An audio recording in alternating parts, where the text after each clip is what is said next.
चंद्रयान 3 ने चांद पर सफल लैंडिंग करते हुए इसरो को उनके मून मिशन में सफलता दिला दी और इसी के साथ भारत, अमेरिका और रूस और चीन के बाद ऐसा करने वाला भारत चौथा देश बन गया।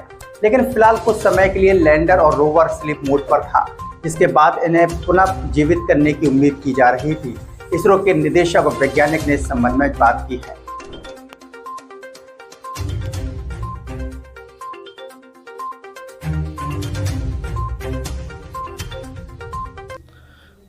को हमने दोनों रोवर और लैंडर को स्लीप मोड में रख दिया था, यानी कि इनएक्टिव मोड में चले गए थे। और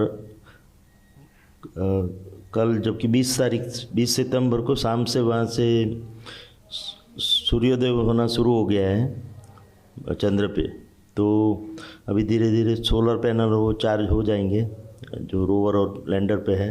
और हमारा जो प्लान है उसके मुताबिक 22 सितंबर को इसको रिवाइव किया जाएगा, उसको फिर से एक्टिव मोड में लाने का प्रयत्न करेंगे। तो अभी तो हम we are keeping our fingers crossed, जिसको बोलते हैं कि कितना वो सर्वाइव कर पाया होगा, जो -120 टू -200 डिग्री सेंटीग्रेड तक जो तापमान जाता है वहाँ पे रात्रि के दरमियान। तो उसके कारण क्या कुछ डैमेज हुआ होगा वो तो रिवाइव करने पे ही पता लगेगा। बट हम होपफुल है कि कुछ ना कुछ 4 सेंसर हमारे लैंडर पे हैं और 2 रोवर पे हैं, तो उसमें से कुछ तो कार्यरत हो पाएंगे। तो उसके कारण हमारा जो एक्सपेरिमेंट है वो और आगे बढ़ पाएगा, जिससे हमको और कुछ एक्सपेरिमेंटल डेटा मिलेगा। तो हम आशा रखते हैं कि हर बार की तरह इस बार भी हमारा नसीब काम करेगा और थोड़ा बहुत हमको और जानकारी मिल पाएगी, खास करके साउथ पोल पे, जहाँ पे कि हमने हमारा लैंडर उतारा है। तो वहाँ की ऐसे भी इंफॉर्मेशन बहुत ही कम अवेलेबल है डायरेक्ट इन सिटू ऑब्जर्वेशन के द्वारा। तो इस प्रयोगों के माध्यम से हमको आशा है कि हमको कुछ और इन्फॉर्मेशन मिल पाएगी और हम रोवर का मूवमेंट कर पाएंगे और लैंडर्स के पेलोड से भी अच्छी तरह से डेटा मिल पाएगा। तो अभी कुछ भी कहना जल्दबाजी होगा, अभी सूर्योदय होना शुरू हो चुका है, तो धीरे धीरे हमको पता लगेगा कि और 22 सितंबर को जब हम कमांड देंगे उसके बाद उसकी टेलीमेट्री देख के पता लगेगा कि कोई कौन सी सिस्टम ठीक से कार्यरत है, किस में कुछ प्रॉब्लम हो रहा है। तो अभी वो एक्सपेरिमेंट करना बाकी है और कल तक हमको राह देखनी पड़ेगी। स्टेप बाय स्टेप पहले लैंडर को एक्टिवेट करके और उसके बाद रोवर का प्लानिंग किया जाएगा, उसकी टेलीमेट्री देख के कि उसको मूवमेंट करा सकते हैं कि नहीं। तो पहले लैंडर और बाद में रोवर, इस तरह से मोस्टली उसका प्लानिंग होगा। 14 दिन तक काम करने के बाद चंद्रयान 3 का लैंडर और रोवर स्लीप मोड में चले गए। वो क्या होता है कि उधर चंद्रमा का एक दिन धरती का 14 दिन के साथ समान होता है। तो 14 दिन तक वो सूर्य किरण लेके वहाँ से काम किया और जितने जो काम करना था, जो डाटा भेजना था, वो सब भेज चुके हैं। और जैसे प्लान था उसका लाइफ पीरियड ओनली 14 दिन तक था, धरती का 14 दिन।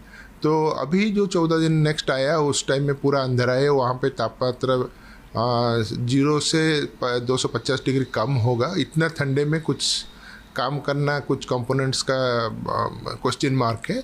फिर भी बहुत सारे साइंटिस्ट का होप है कि ये फिर जब सूर्य उदय होगा करीब 23 तारीख को, वह भी फिर दोबारा काम करना शुरू करेगा। ये काम करेगा तो बहुत अच्छा होगा भारत के लिए, इसरो के लिए। तो जो एक्सपेरिमेंट वो किए थे दूसरे बार, वो सब एक्सपेरिमेंट करने के लिए वो कोशिश करेंगे।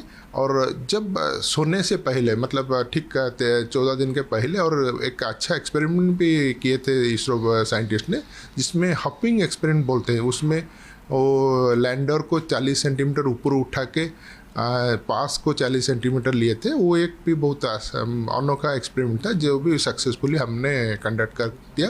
हम आशा करते हैं कि सब चीज़ फिर ठीक होगा, फिर दोबारा वो लैंडर और रोवर काम करना शुरू करेंगे 14 दिन के बाद। बता दें कि चांद के जिस हिस्से पर चंद्रयान 3 की लैंडिंग हुई थी, वहां तापमान -200 डिग्री सेल्सियस से काफी नीचे चला जाता है। और जैसा कि आप जानते हैं कि चांद का एक दिन पृथ्वी के 14 दिनों के बराबर है। ऐसे में अगर लैंडर और रोवर दोनों स्लीप मोड से उठे तो कम से कम पृथ्वी की अगले 14 दिनों तक काम करते रह सकते हैं।